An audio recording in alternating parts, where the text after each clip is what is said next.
So I've had my Hotchkiss Willys Jeep 5 months now, done 1,000 kilometers, 600 miles or so. So time for a wee walk around, tell you a bit about it. So they're French made. Some of my American pals, I'm just doing this for my American friends who follow my cycling blog who didn't know about these. French made after the war. They started off with wartime Jeeps and then they reproduced their own chassis eventually, and shells and other parts, axles, etc. This one is a Hotchkiss from 1965, one of the last years. It has the World War II engine, which is the, there you go, Willys the Go Devil 442, 2.25. It should be 24 volt, being ex-NATO sort of time for the radios and stuff like the Land Rovers. It's been converted to 12 volt, hence why there's an ammo box there, plastic one, but I've got all my tools in it out of sight. It's the same as the World War II Jeeps, as in it's got the headlights that will pivot round for working on them at night. They put a canvas hood over the top. These some new rubber washers. Most of the parts I'm getting okay for this in the UK from Dallas Autos and East Coast Jeeps so far. A lot of things. It's not a genuine wartime Jeep, as in 6 volt made by Ford or Willys, but they come cheaper and you're not scared to use them. They're going up in value, not as much as the wartime Jeeps, but they're climbing all the time. Anyway, I got the chance to buy one finally after wanting one for years, and this is what I managed to get. So the history of this one came sold off from the military to private in France in 1990. I've got the paperwork for that now. It came to the UK in 2005 and registered with an age-related plate, obviously, for 1965 C plate. It was owned by, so basically I'm the third owner in the UK. The first owner painted it with the military garb, usual stuff that they put on,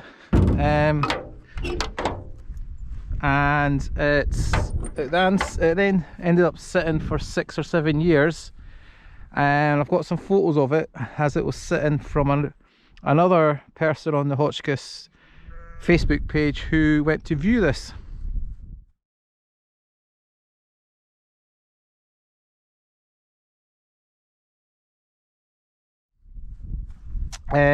It was turning over but not starting. Paul, who I bought it off, he bought it obviously, got it going, put a new fuel system in it, the fuel tank was shot, put new fuel lines in, rebuilt the brakes, new tyres, and the steering as well, rebuilt that. There's absolutely no play in the steering wheel at all when you drive it, so it steers and it stops. The drum brakes, they're not like your modern car, but yeah, so it's got the World War II look, but being a Hotchkiss you can do what you want with it. I've added ammo boxes, basically I've just got spare coolant, and the engine hasn't been rebuilt yet, so I have to use Red X in it for the valves. It's got 85,000 kilometers on it now, so 50 odd thousand it's done, and doesn't drink much oil, a tiny bit drips underneath. It's not bad though. Transfer box was leaking, managed to get that fixed, and engine sump's got a bit of a leak. Apart from that, it's not bad though. The miles per gallon, it's doing about 20 to 25 max, and it seems to be if you keep the speed down on top, because it gets very buzzy. You can see here I only take it up to 50 max. I'd call that its motorway speed. I tend to sit about 40, 45, 40 on the back roads. Can't see around corners around here, but it's in its environment on these roads. It's got a hand starter as well. Other stuff I've added under this seat is a towing arm. It's only broke down once just after I got it, and it was fuel starvation from the carb leak and being loose, so I gave it a once over. Got my brew kit in here so I can get the stove on, have a coffee when we're out and about. Once it gets a bit warmer, it's still cold this now being April. I've got spare clothes in here, genuine wartime Arctic convoy flying hat there actually, waterproofs, and on the other side I've got jump leads. So I think it's a case of as many precautions as you can. I've got modern fire extinguishers on it, which I've painted green, and I've got a scissor jack and a cross wheeled spanner wrench underneath. Again, they're modern. Just I put bottle cages on, bicycle bottle cages on it as well. First aid kit, which is actually, I wouldn't use anything out of it because it's 1945, 44 it is, and it's got Cold War 69 ejection seat stuff in it as well. But so this is it, Hotchkiss, make it your own. Let's go for a wee drive.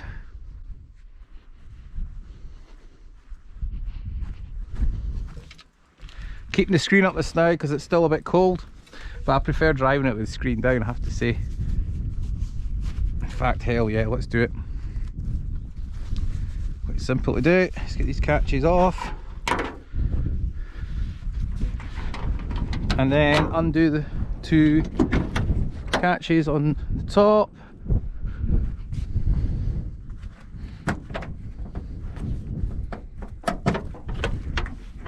And that's her. Folds down. Wartime Jeeps have wooden blocks. The canvas Hotchkiss Jeeps have these, which is a dead giveaway if it's a Hotchkiss or not. They also don't have split rims on the wheels. So yeah, let's go.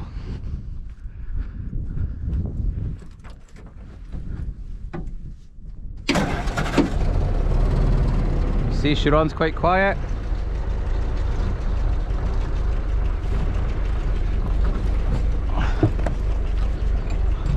And park and brake off. Take the drive the lights on, and it's the same as a wartime Jeep, 3-speed box, and first, second, third. You've got 4-wheel drive and high and low as well if you want to use them. Okay, let's go. It's constant mesh first, so you've got double clutch in the second. That's her. Hope you can hear this because it's a bit windy today. I have got a sponge on the GoPro. It's just purring along nicely at 30. I don't take chances on blind hills or corners with it, with the brakes, and some people do tend to drive too fast on these country roads.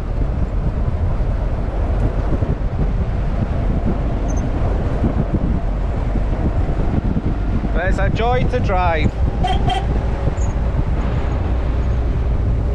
Not these side straps are going to do much. But they're wartime actually, I've found out as well. £150 a year insurance, fully comp, including my partner's 25-year-old son, who's in the Dragoon Guards. So once you buy one, just recently you can run it as cheap or expensive as you want. Just got to keep on top of the maintenance. Just check your oil and water, service schedules, gap your plugs. When I got it, it had just been serviced with new points, condenser plugs. So I'll probably change the oil at 2,000 kilometers rather than 2,000 miles. I'll keep it my service intervals.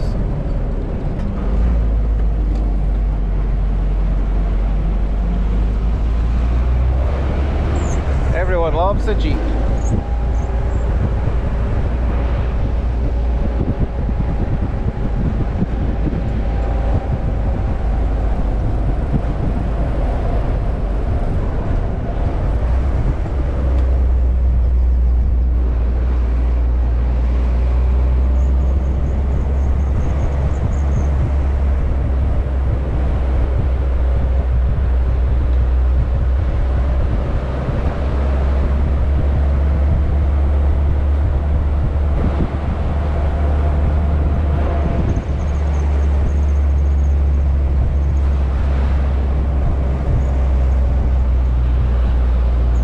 does have indicators actually, can't really see them that clearly, and the front ones are amber bulbs in the side lights.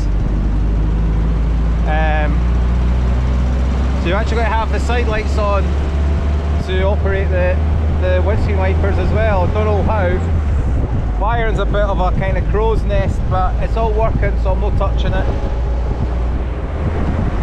Holds its oil pressure well. Temperature sits 140 to 150. I'm having to put water in it this now. It seems to be dropping down quite low, but maybe it's just the level that the water's finding. I'm not sure. So obviously up there's the ROC bunker, which you'll see me doing a film of. It's a lovely old road down here. Sadly you can't get on it now because it's locked. You can cycle it, but you can't get on with a car. It's still got the crossroads sign. Used to ride my motorbike on it a lot, but sadly you can't get down, it's locked. So many old roads are now.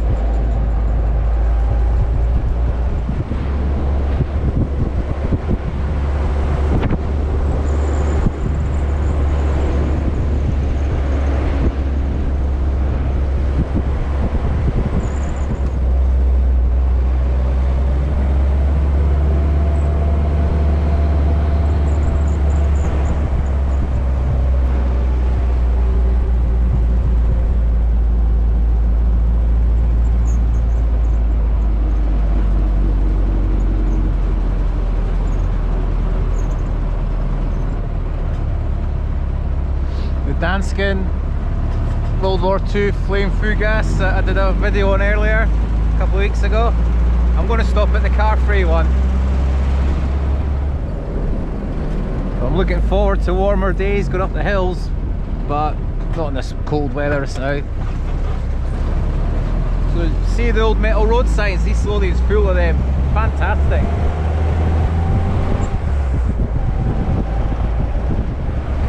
Rather use the gears and rely on the brakes on big hills. Let's take it easy. And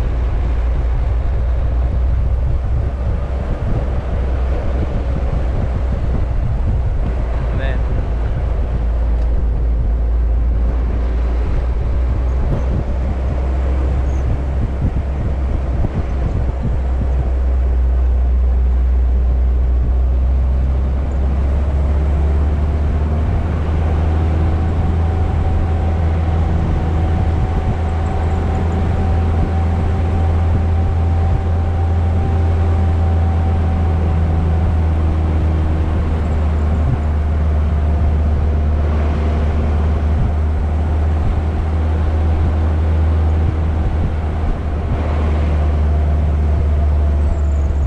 corner this.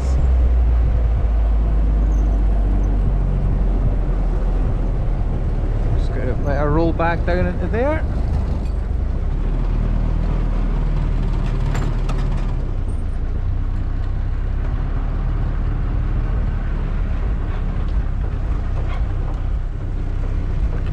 There you go.